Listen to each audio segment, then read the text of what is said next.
दोस्तों, legal and legal में एक बार फिर से आपका स्वागत है।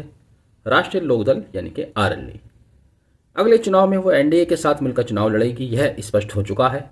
कल आरएलडी के चीफ जयंत चौधरी ने अपने सभी विधायकों को दिल्ली बुलाकर एकांत में उनसे मीटिंग की, उनसे चर्चा की और उन्होंने जो निर्णय खुद अकेले में लिया था उस निर्णय के बारे में अपने विधायकों को बताया या समझाया यह है कि आगामी चुनाव उन्होंने एनडीए के साथ मिलकर लड़ना है, एनडीए के लोगों को समर्थन देना है। अभी राज्यसभा के चुनाव हैं, उसमें भी एनडीए के उम्मीदवारों को समर्थन देना है। आरएलडी का यह निर्णय उनके चीफ का अकेले का निर्णय है, ठीक है, उन्होंने निर्णय ले लिया। लेकिन अगर आप राष्ट्रीय लोकदल के स्ट्रक्चर को समझना चाहें, आरएलडी को समझना चाहें, तो आरएलडी की राजनीति मुख्यतः दो धड़ों पर आधारित है। पहला उनका जाट समुदाय और दूसरा उनके क्षेत्र का मुस्लिम समुदाय। अब अगर जाटों की बात की जाए, जो कि ज़्यादातर खेतीहर हैं, किसान हैं, ज़मींदार हैं, उन्हें भारतीय जनता पार्टी की सरकार से, केंद्र सरकार से या राज्य सरकार से किसानों के मुद्दे को लेकर तो कुछ शिकायतें हो सकती हैं, इसके अलावा बाकी उन्हें कोई शिकायत है नहीं। और कहीं ना कहीं उनके दिल में भी योगी और मोदी के लिए हमेशा से सम्मान रहा है, उनको पसंद करते आए हैं, तो उनके तो दिल की सी बात हो गई।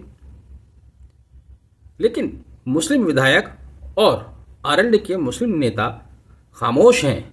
उन्होंने इस पर अपनी कोई विपरीत प्रतिक्रिया नहीं दी है। विपरीत प्रतिक्रिया का ना देना ये जाहिर करता है कि वह भी अपने नेता के द्वारा लिए गए इस फैसले से सहमत हैं।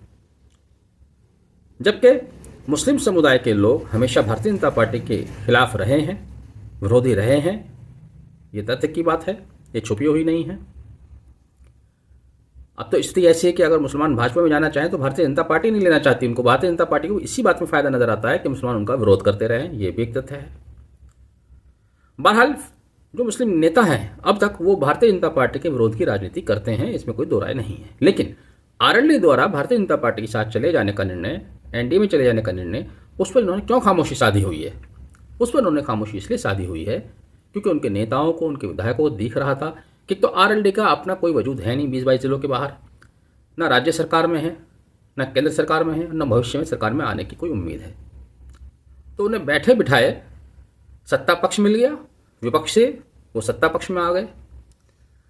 वैसे भी मोदी योगी सरकार का ये नहीं पता कब किस नेता के घर पर बुलडोजर चल जाए, कब किस नेता के घर पर ईडी का छापा पड़ जाए।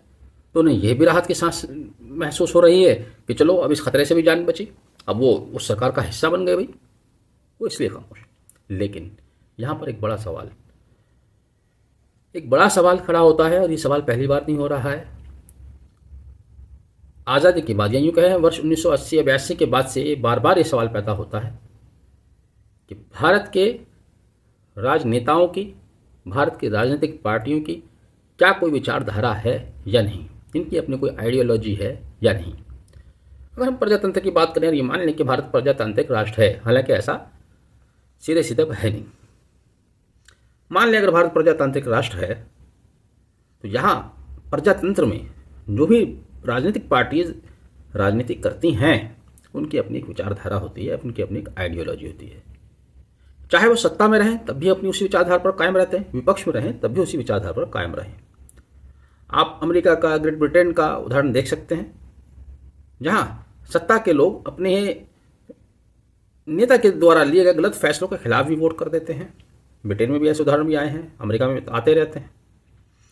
लेकिन दुर्भाग्य से मैंने 2 बार कहा कि भारत प्रजातांत्रिक राष्ट्र है नहीं, इसीलिए कहा क्योंकि यहाँ पे प्रजातंत्र जैसी कोई बातें यहाँ के नेताओं में, यहाँ के लीडरान में दिखाई नहीं देती। मौका परस्त लोग हैं, अपना मौका देखते हैं और सत्ता में रहना चाहते हैं। अब सवाल ये भी है कि अगर प्रजातंत्र नहीं है तो फिर यह है क्या? तानाशाही तो है नहीं, बिल्कुल नहीं है। राजशाही का समय जा चुका, राजशाही भी नहीं है, तो फिर यह है क्या? भारत का राजनीतिक सिस्टम दरअसल प्रजातंत्र और राजशाही के बीच का एक रास्ता है, बीच का एक तरीका है।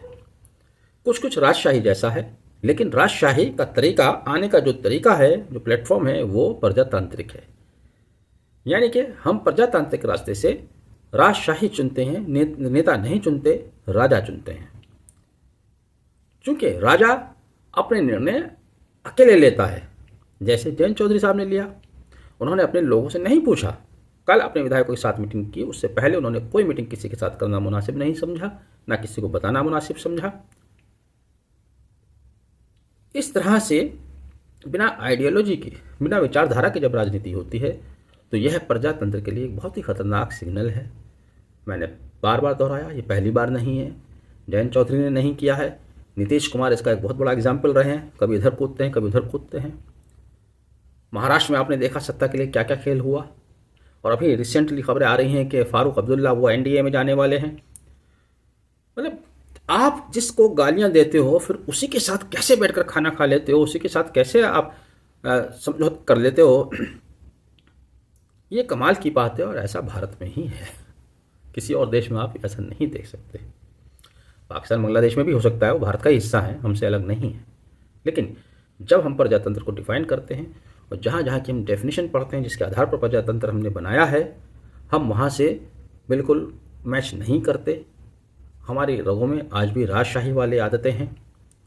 जनता बेचारी हर बार इसी तरह से ठगी रह जाती है, जिस तरह से बार बार बिहार में नीतीश कुमार उनको ठगते आए हैं, महाराष्ट्र में शरद पवार मन से ये वो जनता के साथ धोखा करते आए।